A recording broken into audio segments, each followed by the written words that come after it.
आफां आसामनि जारिमिनारि आद्याशक्ति श्री श्री मा महारानी मन्दिराव बैसाग दाननि 1 खालारनिफ्राय सानब्रैनि हाबाफारिजों सोलिगासिनो फुजा आरो मेला।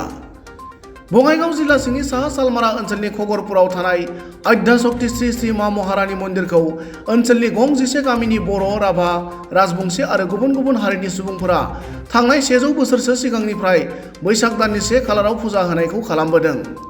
नाथाय बे मन्दिरा मिथिस' मोनै समनिफ्रायनो दं होनना ओनसोलनि सुबुङा फोरमायो। गुबुन गुबुन बोसोरफोरनि बादिनो देग्लायबो बैसाग दाननि 1 खालारनिफ्राय सानब्रैनि हाबाफारिजों फुजा आरो मेलाया सोलिगासिनो दं।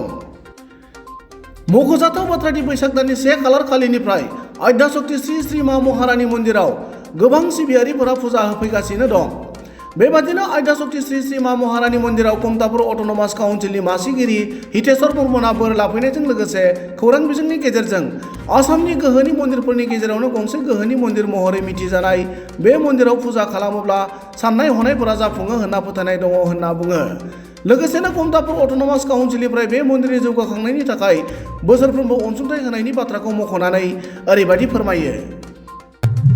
राइजक এইখিনিয়ে জনাম যে সকলোৱে আহিব লাগে। মহাশক্তি মহাৰাণী মন্দিৰ আদ্য দেৱতা হিচাপে বহুত শক্তিশালী। ইয়াত সকলো মানুহৰ উপায় মংগলবিলাক ইয়াত পূৰ্ণ হয়, যাৰ কাৰণে ইয়াত হাজাৰে বিজাৰে ইয়াত মানুহ আহে। আৰু নামনি অসমৰ আটাইতকৈ শক্তিশালী আৰু শক্তিপীঠ হিচাপে এইটো আমাৰ কাৰণে খুব এটা সৌভাগ্যজনক আৰু ই আমাৰ কাৰণে মংগলদায়ক।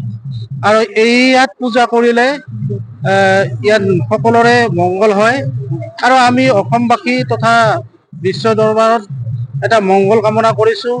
কমতাপুৰ অঞ্চলবাসীয়ে যিহেতু ইয়াত এইটো কমতাপুৰত পৰিছে আৰু কমতাপুৰ অঞ্চলৰ এইটো আমাৰ কাৰণে মংগলজনক আৰু যাৰ কাৰণে ইয়াত পূজা আমি কৰিলোঁ। মই পূজা ইয়াত কৰি মাক এটা আশীৰ্বাদ আমি বিচাৰিছিলোঁ। আমাক মংগল কামনা কৰিব লাগে, সকলো মানুহে ভালে কুশলে থাকিব লাগে আৰু যাৰ কাৰণে ইয়াত আজি আমি পূজা কৰিলোঁ।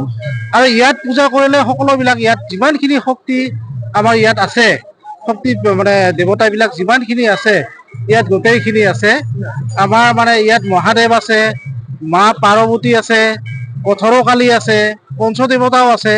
ইয়াত যিসকলে পূজা কৰে গোটেইখিনি ইয়াতে পাব আৰু যাৰ কাৰণে এই পীঠটো আচলতে বহুত শক্তিশালী আৰু এই মন্দিৰটো যুগে যুগে থাকিব। এই যুগে যুগে এই অৱতাৰ আৰু মানুহৰ মংগল কামনাতহে ইয়াত সকলো ৰাইজ আহিছে আৰু আহি থাকিব আৰু এই মন্দিৰ অনাগত দিনত আৰু জাকত জিলিকা হ'ব। আৰু কমতাপুৰ অট'নমাস কাউন্সিলে এই মন্দিৰৰ প্ৰতি আমাৰ এক দায়িত্ব আছে। ইতিমধ্যে আমি এইবাৰ যিহেতু আমি একেবাৰে নতুন, এইবাৰ আমি সৰু এটা আমি নাচঘৰ এটা দিছোঁ। অনাগত দিনত আমি এই মন্দিৰৰ প্ৰতি আৰু প্ৰতিটো বছৰত ইয়াৰ এই কমতাপুৰ অট'নমাস কাউন্সিলৰ পৰা অনুদান থাকিবই প্ৰতিটো মানে হেৰিত। আৰু এইখিনিয়ে ৰাইজৰ আহ্বান জনাম, আহক আমি সকলোৱে মংগল কামনা কৰি আমি মা মহাৰাণী দেৱীৰ ওচৰত স্বৰ্ণাপন্ন হওঁ।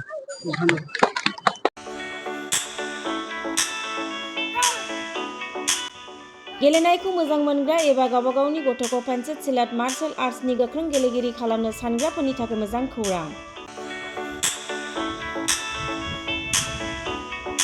चिरां जिल्लानि सापागुरि पेन्सिल सिलाट मार्शल आर्ट्स एकाडेमियाव मुं थिसननाया सोलिगासिनो। नोंथांमोना नोंथांमोननि गथ'खौ सापागुरि पेन्सिल सिलाट मार्शल आर्ट्सनि एकाडेमियाव मुं थिसननो हागोन। फोरोंनायनि जायगाया जाबाय सापागुरि लावज्रिपारा दगरपारा गेलेग्रा फोथार आरो बेरांगाव हास्रावबारि। मख'जाथाव दि सापागुरि पेन्सिल सिलाट मार्शल आर्ट्स एकाडेमिनि सोलोंसाफ्रा गुबुन गुबुन जायगायाव गेलेहैनानै जाफुंसारदों। नोंथांमोनाबो नोंथांनि गथ'खौ सापागुरि पेन्सिल सिलाट मार्शल आर्ट्स एकाडेमियाव मुं थिसननानै पेन्सिल सिलाट मार्शल आर्ट्सनि आखा-फाखा गेलेगिरि खालामदो। Sapaguri pencil सिलाट martial arts academy.